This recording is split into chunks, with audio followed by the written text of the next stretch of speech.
প্রভু শাঁখা সিঁদুর নিয়ে আমি ওনার আগে চলে যেতে চাই। আর কথাটা শুনে আমাদের মায়েদের মেয়েদের চোখে জল আসে। কত বড় সাধ্যি, স্বার্থ যেখানে সেখানেই প্রীতি দেখি আমরা। এই জগতের রহস্যটা বুঝতে পারি না আমরা।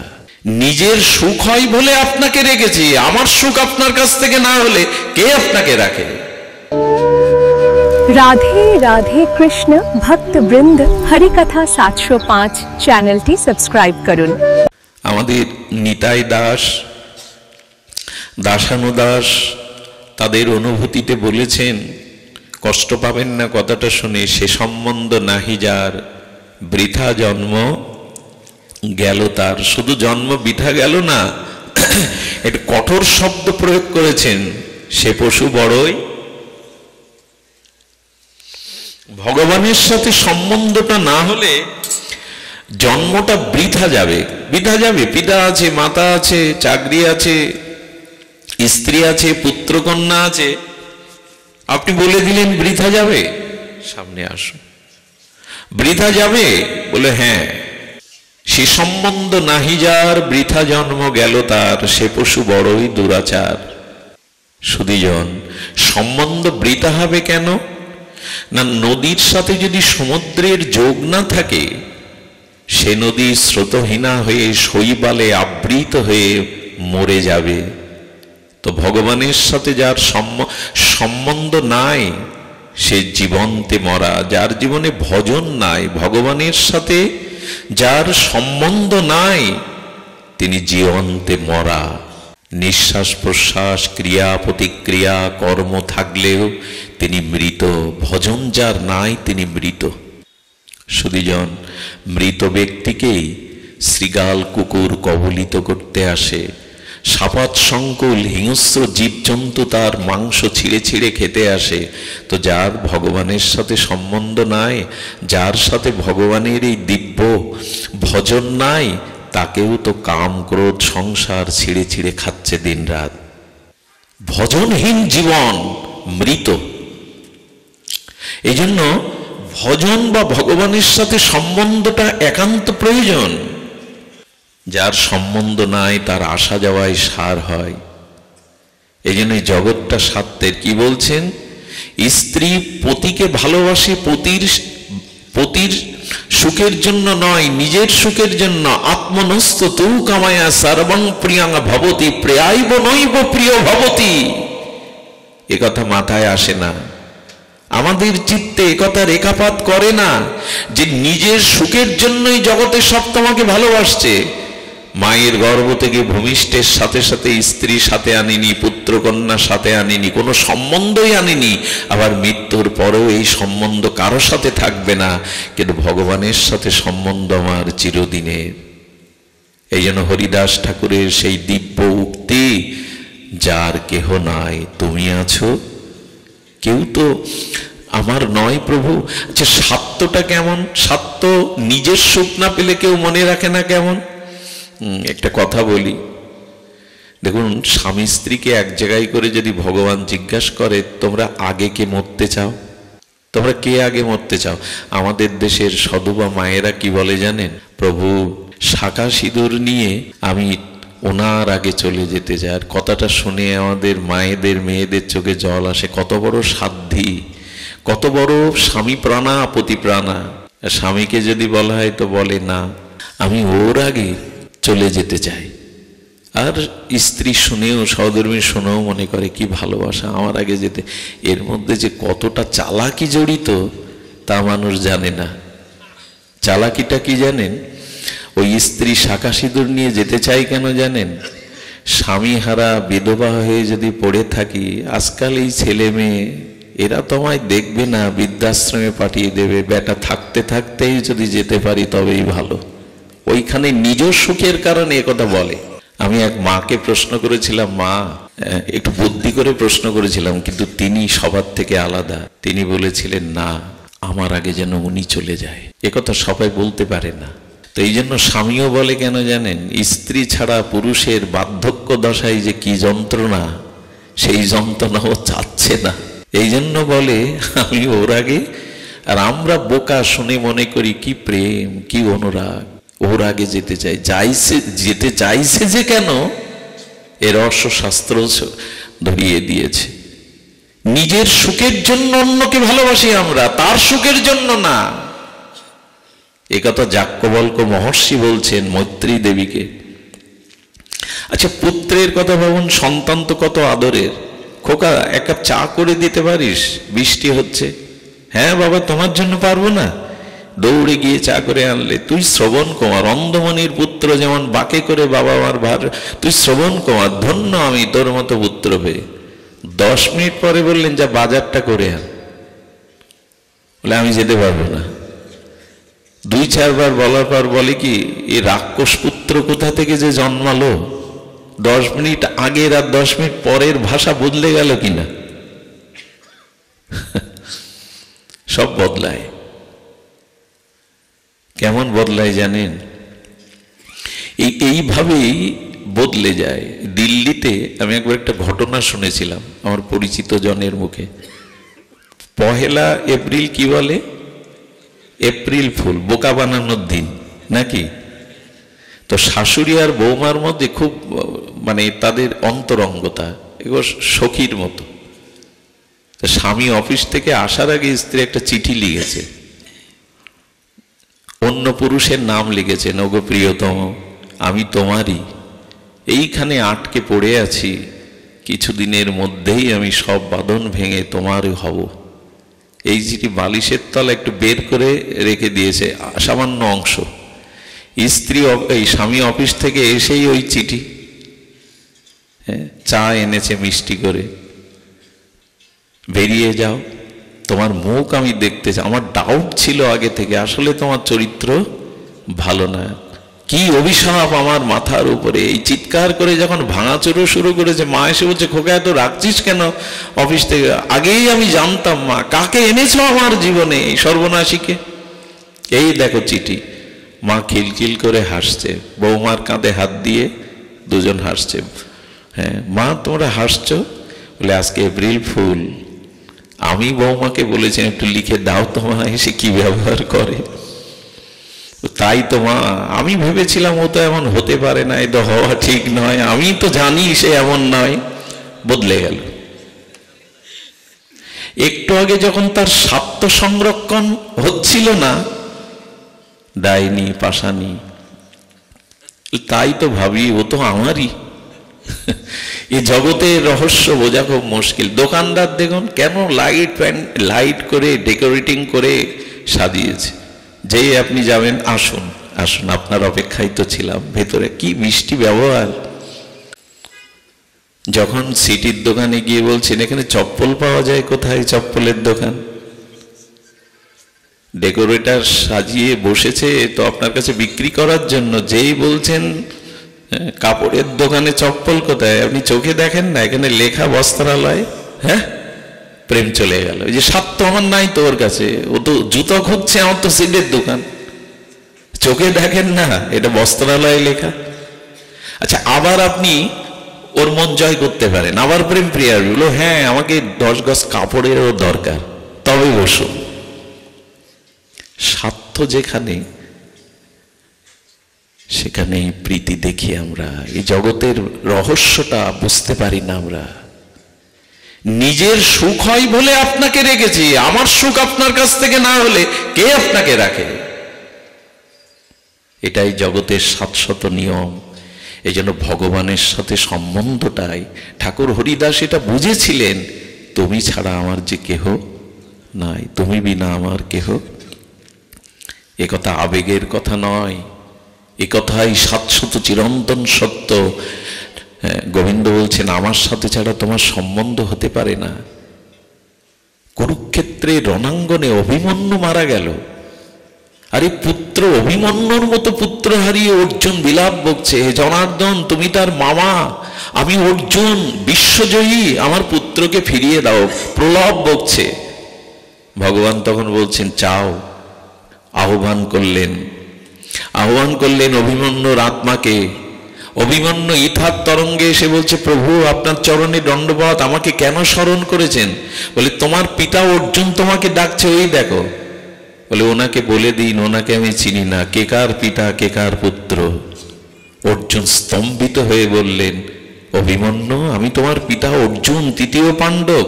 বলে কোনো কালে হয়তো আপনি আমার পুত্র ছিলেন, আমি আপনার পুত্র ছিলাম। মৃত্যুর সাথে সাথে কি হয় জানেন? মৃত্যু মানে মৃত্যুর অত্যন্ত বিস্মৃতি। ঘুমালে যেমন আমি ভুলে যাই কে আমি, কে আমার স্ত্রী, কত টাকা পয়সা ব্যাংক ব্যালেন্স মনে থাকে গভীর ঘুমে, কিন্তু ঘুম থেকে উঠলে আবার স্মৃতি ফিরে আসে। যেদিন আর পুরনো কোনো স্মৃতি আর ফিরে আসবে না, এর নাম বিস্মৃতি, এর নাম মৃত্যু। এখনই যদি কেউ, আমি মারা যাই, আমার মা যদি 5 মিনিট পরে ভগবান আমাকে মার কাছে এনে দেন, আমি মাকে চিনতে পারবো না। মৃত্যুর অত্যন্ত বিস্মৃতি, সব ভুলে যায়। মৃত্যুর যন্ত্রণাটা তো কঠোর হয় যে ওই সময় স্মৃতিশক্তি আর কিছু পেছনের মনে থাকে না। বলেন ওনাকে বলে দিন আমি ওনার কেহ না, এক ভগবান ছাড়া আমার কেহ নেই। অভিমন্যু বলছেন আমি পরমানন্দ তার চরণে আছি। অর্জুন তখনই ভগবানের অভিপ্রায় বুঝল, সত্যিই তো কেউ কারো নয়। আমরা কবে বুঝবো? এটা ঠাকুর হরিদাস বুঝতে পেরেছিলেন। না ঘর, না সজ্জন, না বিলাস, না পোশাক, না কোনো বন্ধু সজ্জন, একমাত্র হরিনামকে আর শ্রী গৌরকে তিনি জীবনের সার করেছিলেন।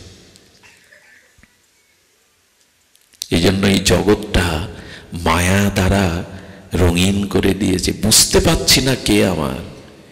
এই জগৎ ভয়াবহ রূপ নিয়েছে।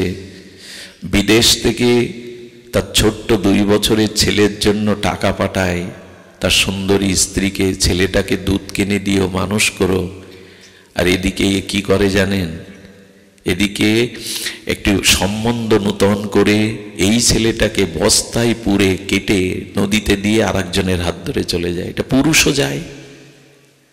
কত ডাস্টবিনে, কত অনাথ আশ্রমে পালন হচ্ছে, তারা অনাথ না, তাদের পরিচয় দেবে না বলে জন্মের পরে অনাথ আশ্রমে রেখে আসে। এই জগতের ভয়াবহতা আমি 2001 সালে একটা পাঠে বলেছিলাম। এই কেশবপুরেই একটা আখ খেতে এক নবজাতক শিশুকে তার মা পরিচয় দেবে না বলে ফেলে দিয়েছিল। 2টো কুকুর সারা রাত আখ খেতে ওই বাচ্চাটাকে পাহারা দেয়, পেপারে পড়ানো। কুকুর 2টো বুঝেছিলে নবজাতক শিশু অন্য প্রাণীর হাত থেকে সারা রাত জেগে রক্ষা করে ভোরের আলো ফোটার সাথে সাথে লোকালয়ে একজনের কাপড় টেনে একটা কুকুর এনে ওই বাচ্চাটাকে তার হাতে দিয়ে মাথা নত করে চলে গিয়েছিল। মানুষ এদিন লজ্জা পায়নি। এই জগৎ যে কত ভয়াবহ। সম্পত্তির জন্য পিতামাতাকেও মানুষ হত্যা করে। আশ্রমের গুরুদেবের পদের লোভে গুরুদেবকে মিথ্যা বদনাম দিয়ে তাড়িয়ে দিয়ে পদ দখল করে। এই জগতে যেখানে নিজের স্বার্থ নাই সেখানে প্রিয়তা থাকতে পারে না। এই জন্য এই জগতের রহস্য ভেবে ঠাকুর হরিদাস বুঝিয়েছিল, হে গৌর তুমি ছাড়া যে আমার কেহ নাই। সে সম্বন্ধ নাহি যার বৃথা জন্ম। সম্বন্ধটা হৃদয়ের, বুঝতে পারে। লোচন দাস ঠাকুরের কথা মনে আছে? এই লোচন দাস ঠাকুর মহাপ্রভুকে চিঠি লিখেছে, প্রভু বাসর রাতে যেতে যেতে, যেদিন মহাপ্রভুর বিষ্ণুপ্রিয়ার সাথে বাসর রাত্রি, সেদিন যেতে যেতে প্রিয়াজি চৌকাটে আঘাত লেগে প্রিয়াজির একটু আঙুল কেটে গিয়েছিল। মহাপ্রভু বুঝতে পেরে পায়ের একটা আঙুল দিয়ে ওটা চেপে ধরেছিল। এটা লোচন দাসকে এটা দেখার কথা বাসরের। পরে চিঠি লিখেছে, বধূ মায়ের চরণে এইভাবে ব্যথা লেগেছিল। মহাপ্রভু অবাক হয়ে গেল, ও তো এখানে ছিল না, এটা লিখলো কি করে? আসলে গৌরকে এমন প্রাণ মন দিয়েছে, ওখানে যা ঘটে এখানে তা আসে। এই ভালোবাসাই চিরন্তন। ওই হৃদয়ের বার্তা এই হৃদয়ে ফুটে ওঠে। তা না হলে হরিদাসের বেত্রাঘাত মহাপ্রভুর গায়ে ফুটে ওঠে। আপনাকে আমি মানলে আমার গায়ে উঠবে তো? এই জন্য একটা অনুরোধ করি, এই যে জ্ঞান, এই যে ভাগবত প্রজ্ঞা, এই জ্ঞান, এই চেতনা, এই প্রজ্ঞা, এটা অন্যের কাছ থেকে নিলে আপনার কোনোদিন ক্রিয়া করবে না। আপনার ভেতরে জাগাতে হবে অনুভূতিটা। তার মানে খাদ্য গোডাউনে আছে না, সরকারের গোডাউনে চাল গম দোকানে আছে না, আপনার বাড়িতেও কিঞ্চিত থাকলেও আছে, কিন্তু ওতে ক্ষুধা যাবে যতক্ষণ ওটা রুটি সবজি তৈরি না করে উদরে না দেবেন। তো কথা বলুন, ক্ষুধা যাবে? আছে তো ঘরে। তেমনি জ্ঞান ভাগবতে আছে, গ্রন্থে আছে, অনুষ্ঠানে আছে, নিজের মধ্যে যদি না জাগে আদার ঘুরবে না। আচ্ছা, পৃথিবীর সবখানে রাত্রে এখন লাইট আছে, ল্যাম্পপোস্টে আছে, লোকের বাড়িতে আছে, শপিং মলে আছে, কিন্তু আপনার প্রাইভেট কারে লাইট নেই। চলতে পারবেন? আরে পথ চলতে গেলে আপনার গাড়িতেই বাতাস কোথায় নেই? বাতাস সবখানে আছে, আপনার টায়ারে নেই, চলবে তো? জ্ঞানটা, চেতনাটা নিজের ভিতরে, ও লোক বলে কয়ে অনুষ্ঠানে এসে যদি পাঠ করেও যদি নিজের ভিতরে চেতনা না জাগাতে পারেন, ওই জ্ঞান কাজে লাগবে না। ও ঘরে চাল ডাল থাকলে কি হবে? তৈরি করে সবজি করে পেটে দিতে হবে। পরোক্ষ জ্ঞানের দ্বারা কিছু হবে না, অপরোক্ষ জ্ঞান চাই। আর এই অপরোক্ষ জ্ঞানের মূর্তি হলেন হরিদাস। আপনি আচরণ করে ব্রহ্মা এবং ভক্তশ্রেষ্ঠ প্রহ্লাদের নিষ্ঠা নিয়ে এসে আচরণ করে দেখিয়ে গেলেন। এই আচরণ নিজের মধ্যে না আসলে অনুভূতি কখনো জাগবে না। সুধীবৃন্দ, এই জন্য ঠাকুরের এই ইতিগাথা বলতে বলতে, শ্রদ্ধা ভক্তির দুয়ারে বলতে বলতে আমরা প্রায় বিশ্রাম দিবসে চলে এসেছি। ছাড়তে মন চায় না। আপনাদের মতো স্নিগ্ধ নির্মল চিত্ত ভজনানন্দী ভক্তের সান্নিধ্য পাওয়াটা বড় দুর্লভ। এই জগতে অনেক কিছু সুলভ, এখন অনেক কিছুই ক্ষমতা থাকলে, অর্থ থাকলে পাওয়া যায়, কিন্তু মহাপ্রভু বললেন দুর্লভতা হে ভাগবত লোকে, শুদ্ধ ভক্তকে পাওয়াই জগতে দুর্লভ। ভগবান পাওয়াও দুর্লভ না, বিশুদ্ধ ভক্ত পাওয়াই দুর্লভ। দুর্লভতা হি ভাগবত লোকে, এই লোকে একমাত্র বিশুদ্ধ ভাগবত পাওয়াই হলো দুর্লভ, আর কিছু দুর্লভ নয়। সেই দুর্লভ সঙ্গ যখনই পাওয়া হয়, একটা কথা বলি, যদি কখনো আপনারা পুণ্য কর্মের দ্বারা স্বর্গে যান, আমি লিখে দিতে পারি, খুব নিশ্চিতভাবে লিখে দিতে পারি, স্বর্গে এই শান্তিটা নাই, হরিকথা স্বর্গে নাই, সাধুসঙ্গ স্বর্গে নাই। ওখানে নাচ গান, অমৃত সুখ, মন্দাকিনীর ধারা, পারিজাত পুষ্পের গন্ধ, আমোদিত এ ভোগ আছে, সাধুসঙ্গে হরিকথা। এমনকি অবাক হতে হয়, বৈকুণ্ঠেও হরিকথা নাই। বৈকুণ্ঠে ভগবান আছেন, তার চরণ আছে, কিন্তু সাধু সঙ্গে হরিকথা। এই জন্য ভাগবত শাস্ত্র বলে দিয়েছেন, প্রভু যেখানে তোমার ভক্তি প্রবাহিনী নাম রূপ লীলা কথা ভক্ত সঙ্গে নাই, সেটি স্বর্গ হলেও বৈকুণ্ঠ হলেও আমার কাম্য নয়। যেখানে তোমার ভক্তগণ মিলিত হয়ে তোমার গুণগাথা চন করছেন, সেটাই আমার একমাত্র আশ্রয় হোক। এই জন্য সকালে প্রভাতে উঠে শুদ্ধ ভক্তেরা এই প্রার্থনা করে, প্রভু দিনন্তে একটু সাধু সঙ্গ দিও, দিনন্তে একটু সাধু সঙ্গ দিও। গতকালে আমি বলছিলাম, বহু জন্মের স্বীকৃতি অর্জন হলেই কেবল শুদ্ধ ভক্ত সঙ্গে এই হরি কথা পাওয়া যায়। এটি বৈকুণ্ঠেও নাই, এটি স্বর্গে তো নাই। আর এই হরিকথার অমৃত পানের জন্য নিগম কল্পতরুর গলিতং ফলং সুখ মুখদা দ্রব্যমৃত সংযুতম পিবত ভাগবত রসমলয়ম মুহুরসিক ভাব ভাবুকা। এই যে হরিকথা, এই যে অমৃত রস, এটি অন্য কোথাও নাই। এই জন্য ভক্ত চাতক অপেক্ষা করে থাকে কোথায় ঠাকুরের কথা। আর হরিকথা মানে কিন্তু শুধু ভগবানের কথা নয়, ভক্ত কথাই হলো। একটা জিনিস বলি, ভক্ত হরিদাসের চরিত্র এত নির্মল লাগে কেন? এত চিত্তে ভক্তির ভাব অনুভূতি জাগায় কেন জানেন? ভগবানের চরিত্রটা হলো খাদ্য, আর ভক্ত চরিত্র হলো ক্ষুধা। কোনটা দরকার বেশি? কোনটা দরকার? খাদ্য সামনে আছে, ক্ষুধা কি হবে তা? এই জন্য ভগবানের চরিত্র কথা হলো কি? খাদ্য। আর ভক্ত চরিত্র ক্ষুধা। ভক্ত চরিত্র জানলে ভগবত ভজনের ক্ষুধা কোনো কালেই জাগবে না। হরিদাসের চরিত্র না জানলে খাদ্য তো আছে, ভগবান আছে, শাস্ত্র আছে, ক্ষুধা জাগাবে কে? ভক্ত চরিত্রই ক্ষুধা জাগাবে। এই জন্য ঠাকুর এসেছিলেন আমাদের এই মাটিতে, তাকে যথাযথ সম্মান আমরা দিতে পারিনি। সারা বিশ্বের অগণিত গৌড়ীয় আচার্যগণ ঠাকুর হরিদাসের মহামহিমা জেনেছেন, জগৎকে জানিয়েছেন, আমরা যথাযথভাবে প্রকাশ করতে পারি না। তিনি এসেছিলেন আমাদেরই মতো আপামর সকলকেই এই গৌর প্রেম এবং নামে সিক্ত করতে। আপনাদের সর্বশেষ অনুরোধ করে যায়, ঠাকুর এই চলে গিয়েছিলেন, তার শেষ ইচ্ছাটা আজ এখান থেকে যেন আমরা বলমান করে হৃদয়ে নিয়ে যাই। আমাদের ঠাকুর হরিদাসের, নামাচার্য হরিদাসের এই নামনিষ্ঠ দণ্ডনিষ্ঠ অবতারের শেষ বাঞ্ছাটা যেন আজ অন্তিম বিশ্রাম কথাতে আমরা নিয়ে যেতে পারি। আজ আসুন, যজ্ঞের শেষে যজ্ঞে একটা আহুতি দিতে হয়, একটা ফল দিয়ে আহুতি দিতে হয় না? তো আজকের এই দ্বিতীয় দিবসীয় ঠাকুর হরিদাসের শুভ আবির্ভাব মহামহোৎসবে এই হরিকথা ভক্ত সঙ্গযজ্ঞে আমরা আহুতি দেব ঠাকুর হরিদাসের ওই শেষ চাওয়াকে নিয়ে। এটাই যেন আমাদের আহুতি হয়, এটাই যেন আমাদের চাওয়া হয়। বিখ্যাত হয়ে আছে, হৃদয়ে অনুরণন হয়ে আছে গৌড়ীয় বৈষ্ণবের, হৃদয়ে ধরিব তোমার ও কমল চরণ।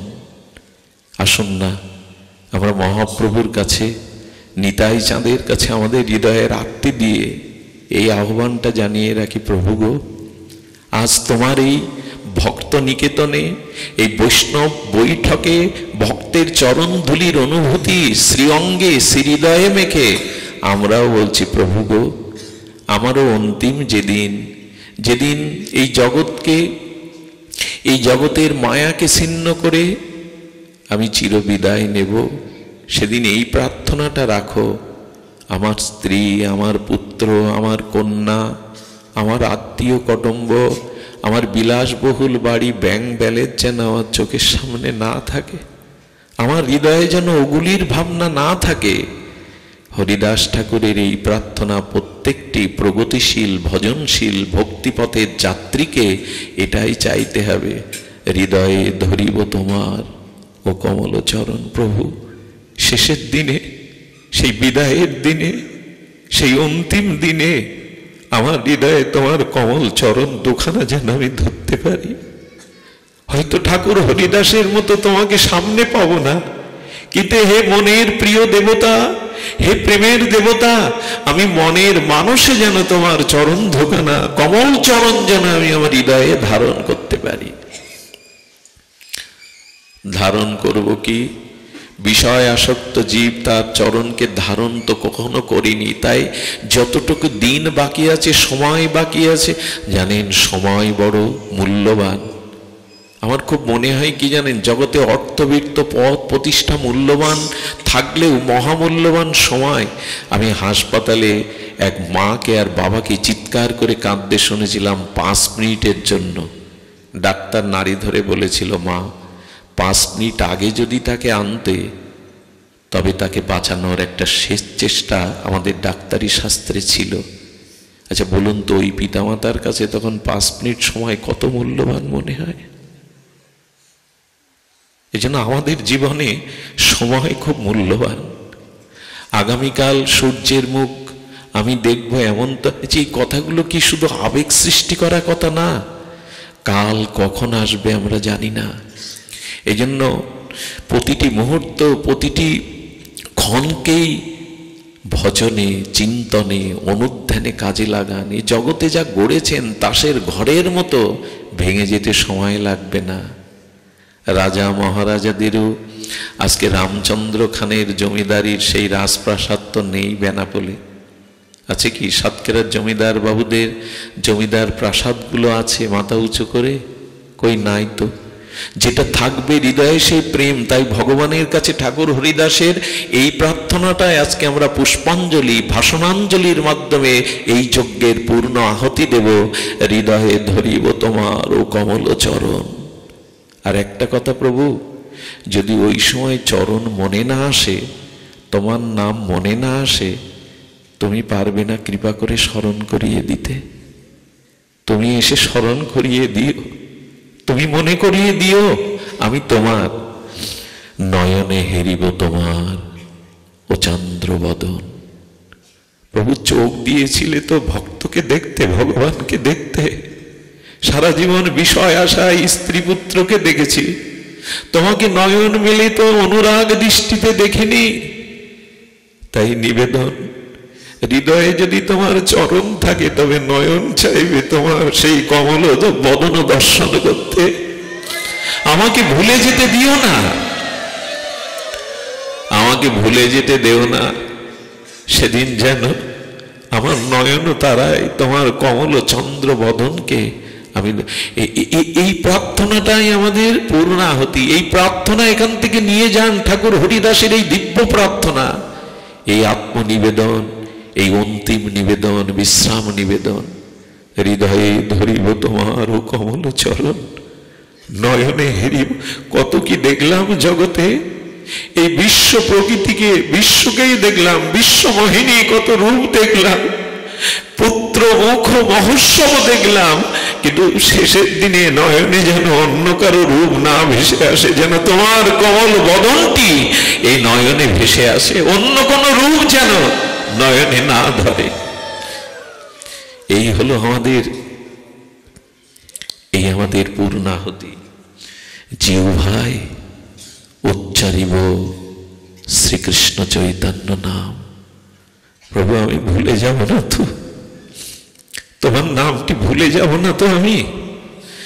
যাতে ভুল না হয়, অনেকেই প্রশ্ন করেন, বাবা অনেক ভক্ত মৃত্যুর সময় স্মৃতিশক্তি লোপ পায়, উন্মাদ হয়ে যায়, তাহলে সারা জীবন যে তোমার নাম নিল, তোমার গুণকীর্তন করলো, শেষের দিনে তো তাদের স্মৃতিশক্তি নাই। প্রভু বললেন, যারা সারা জীবন নিরপরাধে আমার নাম নিত্য নিরন্তর নিয়েছে, যদি শেষের দিনে কোনো রকমে তার নাম নিতে ভুল হয়, আমি তার হৃদয়ে বসে তার হয়ে নাম নিয়ে নেব, আমি তার জিহ্বায় বসে নাম নিয়ে নেব। এটি তার দায়িত্ব। এই জন্য প্রভু আমার জিহ্বা তো সারা জীবন বিষয় কথা বলে গেল, কত কথা এই জিহ্বা বলে গেল।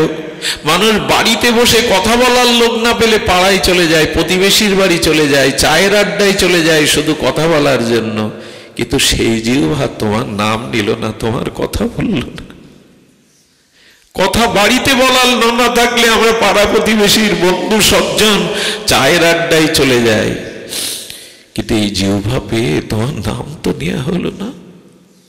এই জন্য জিহ্বায় উচ্চারিব শ্রীকৃষ্ণ চৈতন্য নাম। কেন জানেন? সারা জীবন হরে কৃষ্ণ নাম নিয়ে এখন বলছে কেন শ্রীকৃষ্ণ চৈতন্য নাম? কারণ শ্রীকৃষ্ণ চৈতন্য এবার দিতে এসেছেন, ভক্ত ভাব অঙ্গীকার করে এসেছেন, রাধা ভাব নিতে এসেছেন। হা গৌর বললে বিচার না করেই যে তাকে কৃপা করেন গৌর। কৃষ্ণ বললেই কৃষ্ণ পাবেন এমন নয়, কি তোমার গৌর নামের এমন মাধুর্য, এত পতিত পাবন, এমন অনার্পিত করুণা নিয়ে এসছেন। হা গৌর বললে তিনি বিচার না করে, পাত্র বিবেচনা না করে প্রভু তাকে কৃপা দিতে ছুটে আসেন। আমাদের মনে আছে কুষ্ঠবিপ্র, ওনার গায়ে কুষ্ঠ হয়েছে, পোকাগুলো ঝরে ঝরে পড়ে যাচ্ছে, তাই ইচ্ছা ছিল স্ত্রী পুত্র তো বাহিরে ফেলে দিয়েছে, যদি গৌর চরণ দেখে মরতে পারি। তাই ধুলাই লুটাতে লুটাতে, গড়াতে গড়াতে যে স্থানে গৌর সংকীর্তন ভক্ত সঙ্গে সংকীর্তন আনন্দ করেছে, ওই স্থান বিশ্রামান্তে প্রভু বিদায় নিয়েছেন। ওই ধুলিতে আত্মনাদ করে কুষ্ঠবিপ্র বলছেন, হা গৌর, হা গৌরাঙ্গ। অনেক দূর হতে প্রভু পেছনে ফিরে তাকিয়ে বলছে, ভক্তগণ কে যেন আমায় ডাকছে। পেছনে তাকিয়ে দেখছে প্রভু কেউ তো পেছনে নাই, কেউ তো তোমায় ডাকছে না। মহাপ্রভু বললেন, এ ডাক কানে শোনার ডাক নয়, এ যে হৃদয়ের ডাক। সর্বস্ব হারিয়ে কে যেন আমায় ডাকছে হা গৌর বলে, আমাকে যেতে দাও। ওই অন্তরের ডাক শুনে প্রভু ছুটে এলেন, যে গৌর ভজন ইতিপূর্বে করেনি, শুধু হা গৌর বলে হৃদয়ের আর্তনাদ করেছেন। গৌর হরি এসে দুবাহু বাড়িয়ে দিয়েছেন, দুবাহু বাড়িয়ে দিয়েছেন। বাসুদেব আমার বুকে এসো, এই দেখুন, কেন পতিত উদ্ধারণ, কেন পতিত পাবন, কেন দয়ালের ঠাকুর বলা হয়, মহাপ্রভু কেন অনার্পিত চরিত চিরান দিতে এসছেন, করুণাই কেন অবতীর্ণ হয়েছে। আসো বাসুদেব বুকে, এসো না প্রভু, কুষ্ঠ ব্যাধি, পুজ রক্ত প্রকাশ হচ্ছে, তোমার ওই কমল তপ্ত প্রেমময় কাঞ্চন অঙ্গ প্রভু অপবিত্র হবে, এসো না। মহাপ্রভু চোখে জল নিয়ে বলছেন, বাসুদেব কাছেই যদি না আসতে দেবে, এমন করে গৌর বলে কেন ডাকলে, এমন আত্মনাদ করে কেন ডাকলে? দাও বাসুদেব, এই কলিহত জীবের জরা ব্যাধি কর্মফল নেওয়ার জন্য আমি নেমে এসেছি, তোমাদের যা কিছু পাপ তাপ জন্ম জন্মান্তরে আমাকে দাও। প্রভু অপেক্ষা করলো না, প্রভু দৌড়ে গিয়ে বাসুদেবকে বুকে জড়িয়ে ধরলেন। স্ত্রী ত্যাগ করেছে, পুত্র ত্যাগ করেছে, সজ্জন ত্যাগ করেছে, ত্যাগ একজন কেবল করতে পারে না, তিনি তো আমার নিজজন। মহাপ্রভু জড়িয়ে ধরেছেন। পরশ পাথরের ছোঁয়া পেলে কি লোহার লোহা থাকে? স্বর্ণের বাসুদেবের দেহে আর কুষ্ঠ নেই, চিন্ময় চিন্ময় পবিত্র দেহ পেয়ে গৌর চরণে পড়ে বললেন, এতদিনে বুঝলাম গৌর ছাড়া করুণাদাতা আর কে আছে, এমন করুণা আর কার আছে? তাই বলছেন, জিহ্বায় উচ্চারিব, সারা জীবন হরে কৃষ্ণ নাম করলে এই শেষের দিনে, বিদায়ের দিনে তুমি শ্রীকৃষ্ণ চৈতন্য কেন বলছো? বলে শ্রীকৃষ্ণ চৈতন্য নিত্যানন্দ কৃপা ছাড়া তাই ব্রজ প্রেম পাবো না, মাধুর্য প্রেম পাবো না, আর করুণাদাতা তো আর কেহ নয়। তাই শ্রীকৃষ্ণ চৈতন্য শব্দ জিহ্বায় করিতে উচ্চারণ। এই হলো আমাদের পূর্ণাহতি, ঠাকুর হরিদাসের এই আবির্ভাবে এটাই হলো পূর্ণাহতি। এই মতো ইচ্ছা মোর ছাড়িব, আমাদেরও যেন গৌর বলতে, গৌর চরণ হৃদয়ে নিয়ে, আর এই নয়নে গৌর অপ্রাকৃত বদন দর্শন করে আমরা যেতে পারি। এই বছরে আমাদের সুজন বিজনদা এই অনুষ্ঠান করবার, তাদের ভিতরে আমিও জানতাম না 8 দিন আগে, তারা সিদ্ধান্ত নিয়ে যেটা করেছে এটা প্রয়োজন। আজ তার মাটিতে যদি তার আবির্ভাব, তার ভক্তগণ না আসে, কি মুখ দেখাবো বিশ্ববাসীর কাছে? ব্রহ্ম হরিদাস ঠাকুর এই মা, এটা ভাবতে অবাক লাগে। মাঝে মাঝে যখন মন খারাপ হয়, তখন এই দিকে তাকিয়ে হাওয়া নিলেও মনে হয়, ঠাকুর এখনো তো তুমি আছো, তোমার বিভূতি আছে। এই জন্য এই মাটিতে যারা এসেছেন, এই মাটিতে যারা জন্মেছেন ধন্য। এই 2 ভাই, এই পরিবার হরিদাসের জন্য পাগল। আমরা জানি না ওরা হরিদাসের কোনো জন্মে কোনো অনুকম্পা পেয়েছিল, নাহলে এরকম অনুভূতি হয় না। চিন্তা করতে পারেন, নিজের ছেলে মেয়ের বিয়েতে এভাবে সুন্দর করে পরিপাটি অনেকেই সাজায় না। ঠাকুর ওদের অস্তিত্ব, ঠাকুরই ওদের জীবন। তবে সুজন বিজন তাদের পরিবারকে বলবো, আরো ভালোবাসা চাই। শুধু তার উৎসব নয়, জীবনে প্রতিটি আচরণে যেন হরিদাসের দৈন্য নাম প্রেম ফুটে ওঠে তাদের জীবনে। এইটুকু চাওয়া আমাদের। তাপস দাদাজি সহ মামাজি সহ সকলেই এসছেন, তাদের অভিবাদন জানায়। ঠাকুর হরিদাসের সেবক তারা। ঠাকুর হরিদাসের সেবকের সঙ্গও যদি কখনো হয়, বলছেন বৃন্দাবন দাস ঠাকুর, তারাও কৃষ্ণ প্রাপ্তি হয়ে যাবে। ঠাকুর হরিদাসের ভক্ত সঙ্গ যদি কেউ পায়। এই বছরের এই দ্বিতীয় দিবসীয় আয়োজনে এখন আমাদের হরিনাম সংকীর্তন দিয়ে প্রসাদ বিতরণের মাধ্যমে এই মহাযজ্ঞ বিশ্রাম পাবে। একটা হাত জোর করি, যদি এই আয়োজনে, এই ক্ষুদ্র আয়োজনে কোনো অপরাধ হয়ে থাকে, কোনো ভক্ত অজান্তেও কষ্ট পেয়ে থাকেন, ওদের 2 ভাইয়ের হয়ে গলে কাপড় দিয়ে আমি আপনাদের চরণে বিনীত ক্ষমা প্রার্থনা করছি। ওদেরকে ক্ষমা করবেন। আমাদের আচ্ছা, একটি জিনিস প্রতি বছর এখানে হয়, যেটা আমাদের ভক্তদের হৃদয়ে বড় আনন্দ দেয়। সেটা হলো যে 576তম ঠাকুরের আবির্ভাব তিথি। সেই 576টি প্রদীপ প্রজ্বলনের, বাতি প্রজ্বলনের মাধ্যমে আমরা ঠাকুরকে আজকের দিনে তাকে আমরা আমাদের ভালোবাসা অনুরাগ জানাবো।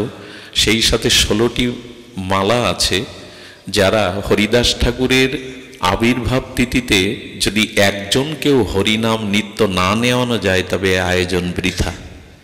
এই জন্য কয়েকটা ভক্ত মায়েদের আর বাবাদের জন্য, সবাইকে আমরা দিতে পারবো না, কিছু মালা আছে জপের। যারা সংকল্প করবেন যে আগামীকাল থেকে অন্তত 4 মালা, 8 মালা না পারেন 4 মালা জপ করবেন নিত্য, তারা এখান থেকে আপনারা মালা প্রদান করবেন। এখন বাকি অনুষ্ঠানটুকু আমাদের দাদারা যেভাবে সাজাবেন, প্রদীপ প্রজ্বলন, এবং আমাদের কীর্তনীয় যারা আছেন সেই সাথে আজ দুপুর